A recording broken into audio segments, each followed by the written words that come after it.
Have you ever found yourself exhausted from trying to care about everything? It's about being successful, being liked, being perfect, being happy all the time. You scroll through social media, see someone younger than you buying their third sports car, and you feel like you're already behind. You chase achievements, collect compliments like trophies, dodge criticism like bullets, but deep down, you feel empty. What if the secret to a better life isn't about caring more, but about caring less? That's exactly the uncomfortable, refreshing, brutally honest message at the heart of The Subtle Art of Not Giving a Fuck by Mark Manson. This book isn't your typical self-help fluff. It doesn't hand you a 10-step formula to eternal happiness. It doesn't ask you to visualize Lamborghinis or chant daily affirmations until your life magically transforms.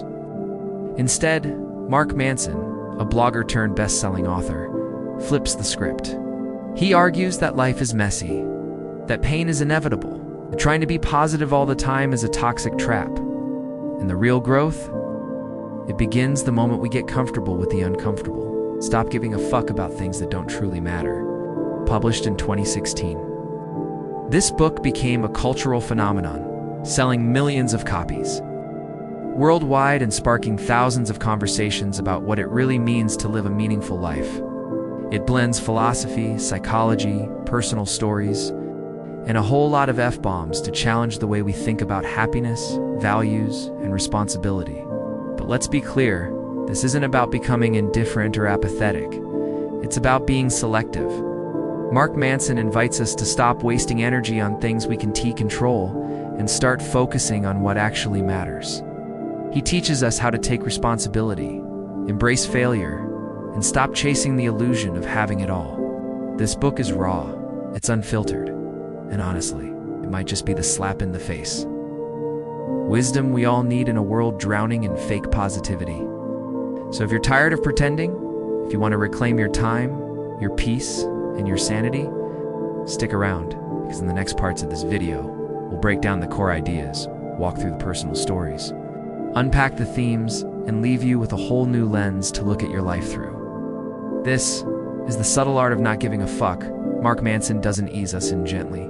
Kicks off the book with a story about a guy named Charles Bukowski, a broke alcoholic who slept with too many women, gambled his money away, and couldn't hold a job. Eventually, Bukowski became a published poet and writer. But even after achieving fame, he stayed the same mess of a person. His tombstone famously reads, "Don't try." Now, to most of us, that's jarring. Don't try. Isn't that the opposite of everything we've been taught? Mark Manson uses this to punch a hole in the idea that we must always strive, hustle, and be more. Bukowski succeeded because he embraced who he was, not because he followed society's version of success.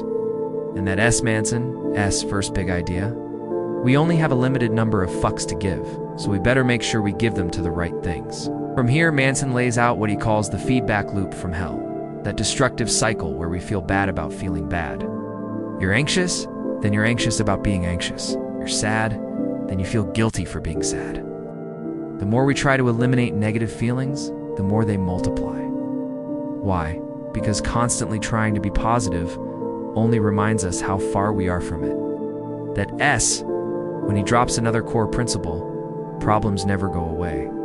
They just get exchanged or upgraded. Life is about choosing the kind of pain you're willing to endure. Want the reward of a healthy relationship? That means accepting tough conversations, vulnerability, and emotional labor. Want a ripped body? Say hello to sore muscles, early mornings, and spinach smoothies. There's no path without pain, only pain worth choosing. Midway through the book, Manson introduces a tough pill to swallow. You are not special. Now, this doesn't mean your feelings don't matter, but that we need to let go of the delusion that we re-entitled to an extraordinary life just because we rebreathing.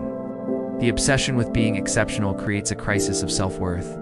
Because if we're not constantly achieving more, looking better, or outperforming others, we start to believe we're failures. But the truth is, most of us are average at most things, and that's okay. Embracing our ordinariness is freeing. It lets us stop chasing external validation and start focusing on what genuinely brings us fulfillment. From there, Manson dives deep into the idea of responsibility versus fault. He makes a sharp distinction. Just because something isn't your fault doesn't mean it isn't your responsibility. Maybe your parents screwed up your childhood. Maybe your partner betrayed you. Maybe you got laid off because of market forces. None of that is your fault. But your healing, your choices, your reactions, those are yours to own. Growth begins when we stop waiting for someone else to fix things and start taking responsibility for our lives. As the story builds, so does the discomfort. Mark Manson doesn't promise easy answers. He doesn't sugarcoat reality. Instead, he offers a kind of brutal clarity that the freedom and happiness we want come from embracing hard truths, not avoiding them. By the middle of the book, you start to realize this isn't just a guidebook. It's a confrontation, a wake-up call that challenges your default settings. It forces you to ask, what have I been caring about that doesn't truly matter? And what am I avoiding that actually does? As the book moves past the halfway point, Mark Manson sharpens his argument and begins to zoom in on the consequences of living a life driven by the wrong values. He introduces a critical idea. Our values determine our problems, and our problems determine our happiness. You can't escape struggle in life, but you can choose better struggles. If your value system is based on superficial things, like always being liked, being right, or always feeling good, then your problems will be shallow and your life full of unnecessary suffering. But if your values are based on growth, honesty, responsibility, and purpose, then your problems, though still hard, will feel worth it. He explains this by contrasting good values versus bad values. Good values are reality-based, socially constructive, and immediate. For example, taking responsibility, being honest, improving yourself, or helping others. Bad values, on the other hand, are superstitious, socially destructive, and not under your control, like always being the center of attention, being liked by everyone, or never feeling pain. One of the most powerful parts of the book comes when Manson talks about the importance of saying no. In a world that glorifies more and more opportunities, more experiences, more followers, more yeses, he argues that growth actually comes from limitation. Saying yes to one thing means saying no to something else. When we try to keep all options open, we stay stuck. We don't commit. We don't grow. This leads to a surprisingly deep discussion on relationships. Manson writes that strong relationships are not about avoiding conflict. They're about being able to have conflict, to say no to each other, to disagree, to argue, and still stay connected. Love, in his view, isn't about overwhelming passion or avoiding problems. It's about shared values, trust, and open communication. Then comes a truly gut-punching chapter. You're going to die. Yep, Manson tackles mortality head-on. He says most of us live like we're immortal, constantly chasing more money, more fame, more time, thinking it'll last forever. But death is the ultimate truth we can't escape. And confronting it honestly, instead of avoiding or fearing it, helps us live with more clarity. He shares a deeply personal story here about his friend Josh, who died suddenly in his 20s. That loss shook him, forcing him to question everything he thought mattered.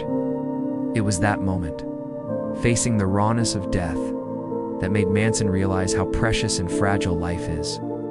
From that pain emerged the insight that changed his perspective. Death is what gives life meaning. This isn't morbid, it's empowering. When we truly realize we don't have forever, we start asking better questions, like what legacy am I leaving? Who do I want to be? What matters enough to suffer for? In the final chapters, Manson weaves all these ideas into one simple message. Choose your fucks wisely. Life isn't about avoiding pain or chasing constant happiness. It's about knowing what's worth suffering for. Because the things we care deeply about are health, relationships, work, creativity, purpose, will all require discomfort, effort, and resilience. And ironically, when we stop trying to be constantly happy and instead focus on what matters, we find a deeper, more grounded kind of happiness. Not the high of a dopamine hit, but the peace of knowing we're living by our values. Mark doesn't offer neat resolutions.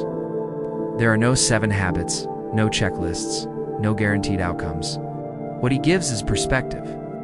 And that, in many ways, is far more valuable than any promise of perfection. Now, since The Subtle Art of Not Giving a Fuck isn't a traditional storybook with characters and plot, you might wonder, are there even characters? The answer is yes, just not in the conventional sense. The central figure is Mark Manson himself, the brutally honest, sarcastically wise narrator who takes you through every idea, confession, mistake, and revelation like a tough but well-meaning older brother. Manson's character is defined by contradiction, confident but vulnerable, funny but deeply philosophical. He's a guy who has messed up plenty of times, and he's not afraid to tell you about it. From cheating in relationships to being emotionally immature, Manson puts his own flaws under the microscope to make a larger point. We're all imperfect, and that's the point. His willingness to self-expose makes the ideas more authentic, more human. Other characters include real-life figures he references: Charles Bukowski, Pete Best, the Japanese warrior Masatake, and even an anonymous old man in a parking lot who teaches him a lesson in calm detachment. These aren't characters in a story arc, but rather mirrors, each one reflecting a piece of Manson's philosophy. They exist to challenge our beliefs about success, failure, ego, and meaning. But what really drives this book are the themes. Big, uncomfortable, existential themes that most self-help books tiptoe around. First and foremost, the freedom of limitations. We retaught to believe freedom means having unlimited options, that we should be able to do everything, be anything, and never feel pain. Manson flips this on its head. Real freedom, he says, comes from choosing what matters most and letting go of the rest. When we give too many fucks, we end up lost in a sea of comparison, regret, and shallow pursuits. By limiting ourselves to a few deeply held values, we find focus, purpose, and peace. Second, the value of suffering. This book doesn't promise a pain-free life. It does the opposite. It asks, what pain are you willing to endure? Because suffering is inevitable. But meaningful suffering, the kind that comes from love, passion, purpose, growth, that's what gives life depth. Whether it's committing to a career, raising a child, or fixing a broken relationship, the struggle is what makes it real. Third, responsibility over blame. A recurring message is that taking ownership of our lives is essential, even when we're not at fault. It's about refusing to play victim and recognizing that our response to circumstances is what defines us, not the circumstances themselves. And finally, death brings clarity. By confronting death, instead of running from it, we gain the power to live more consciously.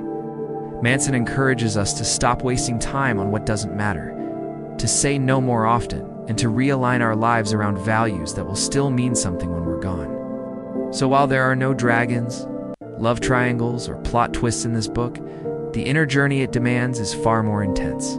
It's about facing the messy truth of being human and finding strength, not in perfection, but in acceptance. So what's the final punch this book delivers?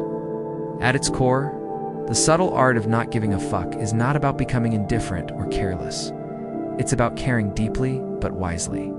It's a guide for modern life that says, stop chasing the wrong things. Stop measuring yourself with shallow standards, and start living with clarity, responsibility, and purpose. Mark Manson's message hits hard because it's honest. There's no sugarcoating, no magical blueprint for eternal happiness.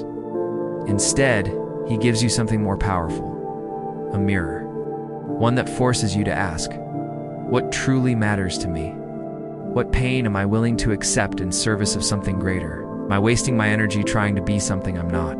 This book is a wake-up call. It invites us to strip away the noise, the fake positivity, the constant comparison, and look at life through a brutally clear lens. It says, your life is limited, your energy is limited, your F***CKS are limited. Use them wisely.